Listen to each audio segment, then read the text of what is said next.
کیا سے کہیں گے یہاں پہ اب جو اگلے کچھ دیر میں ہونے والا ہے اس کے اوپر آپ کی کیا اسٹریٹجی ہے؟ بیٹھیں گے، شیلنگ کا سامنا کریں گے، ڈنڈا برادر فورس کا سامنا کریں گے، کیا اسٹریٹجی ہوگی؟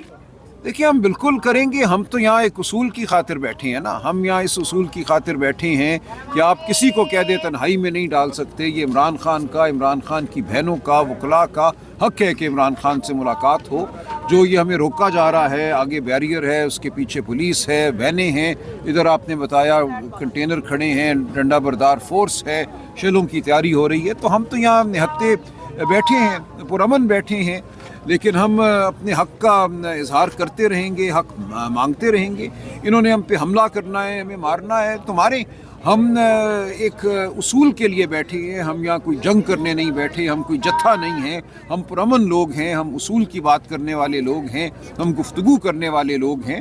اس کے علاوہ ہم کیا کہہ سکتے ہیں؟ سمجھتے ہیں کہ آپ کارکنان کو پرامن جو ہے احتجاج ختم کر دیں تاکہ لوگوں کو ان کی زندگیاں بچ جائیں.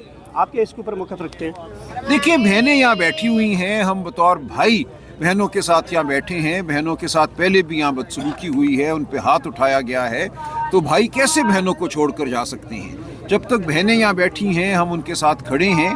یہ سیاسی معاملہ نہیں ہے، یہ بہن اور بھائی کا معاملہ ہے. یہ ہماری ایک ذمہ داری ہے کہ ہم خان صاحب کی بہنوں کو جو ہماری بہنیں ہیں یہ تنہا چھوڑ کر نہ جائیں.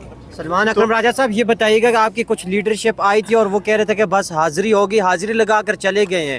تو کیا وہ یہاں پر جب تک خان صاحب کی بہنیں بیٹھی رہیں گی تب تک یہاں پہ بیٹھے رہیں گے، یا صبح ہوگی پھر یہاں سے جائیں گے؟ تو یہ تو پھر رات گئی بات گئی والا بات ہے. کوئی فیوچر پلان کیا ہے سر؟ دیکھیے فیوچر پلان کیا ہوتا ہے؟ جو جتنی دیر بیٹھ سکتا ہے، جو جس میں جتنی ہمت ہے وہ کرے گا اپنی ہمت کے مطابق. ہم کسی کو برا بھی نہیں کہتے.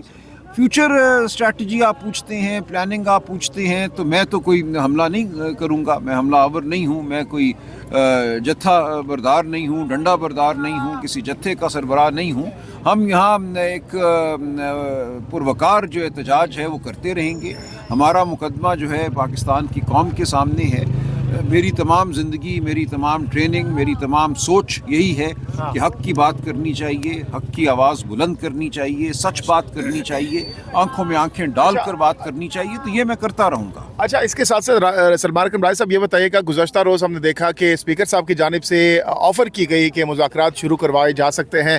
تو آپ کو لگ رہا ہے کہ محمود خان اچکزئی کو، جن کو عمران خان نے یہ مینڈیٹ دیا ہے کہ وہ بات کر سکتے ہیں، پی ٹی آئی کے بہاف پر کوئی بھی فیصلہ بھی کر سکتے ہیں، تو یہ جو اس وقت صورتحال ہے برف پگھلتی ہوئی نظر آ رہی ہے، آنے والے دنوں میں عمران خان کی رہائی کی طرف کوئی چیزیں جا سکتی ہیں، راستہ نکل سکتا ہے؟ دیکھیے پیشن گوئی کرنے کی کیا ضرورت ہے؟ ہم دیکھیں گے. خان صاحب نے، عمران خان صاحب نے اچکزئی صاحب، علامہ ناصر صاحب کو اس حوالے سے مجاز بنایا ہے. وہ لائے عمل بھی طے کر سکتے ہیں، وہ جو مناسب سمجھیں گے وہ کر سکتے ہیں، گفتگو بھی کر سکتے ہیں. تو یہ ہم ان پہ چھوڑتے ہیں. کیا نظام میں کوئی سنجیدگی ہے معاملات کو حل کرنے کی، یا کیا نظام طاقت کے نشے میں چور ہے؟ نظام یہ سمجھتا ہے کہ بربریت سے، ڈنڈے سے، شیل سے پاکستان میں جمہوریت کو ختم کیا جا سکتا ہے. یہ ان کی خام خیالی ہے.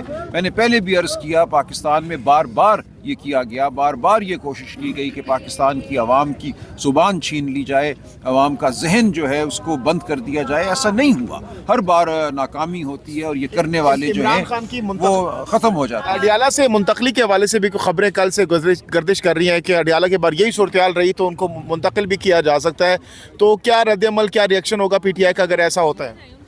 دیکھیے ظاہر ہے ہم احتجاج کریں گے، ہم اس کی مذمت کریں گے اور یہ بات ناقابل قبول ہوگی. لیکن خان صاحب کی جو رہائی ہے وہ کسی اصول کے تحت ہونی چاہیے. عدالت کو ان کے مقدمات کو سننا چاہیے. 1 سال سے زیادہ ہو گیا. ان کی جو سسپینشن آف سینٹنس کی درخواستیں ہیں وہ نہیں لگ رہی، ان میں سنوائی نہیں ہو رہی. تو یہ صورتحال پاکستان کی عوام کے سامنے ہے. آپ کے ذریعے یہ صورتحال عوام کے سامنے ہم رکھتے رہیں. سر یہ بتائیے گا کہ تحریک انصاف مزاحمت سے اب ایک ہاتھ جو ہے وہ پیچھے آ گئی ہے. جس طریقے سے لاسٹ ٹائم آپ لوگوں نے پریس کانفرنس کی کے پی ہاؤس میں، اس کے بعد سہیل افریدی کی تقریر بھی بڑی سینسیبل تقریر. کیا پھر اب آپ لوگ مفاہمت پہ یقین رکھتے ہیں کہ مفاہمت سے ہی خان صاحب کی رہائی ممکن ہوگی؟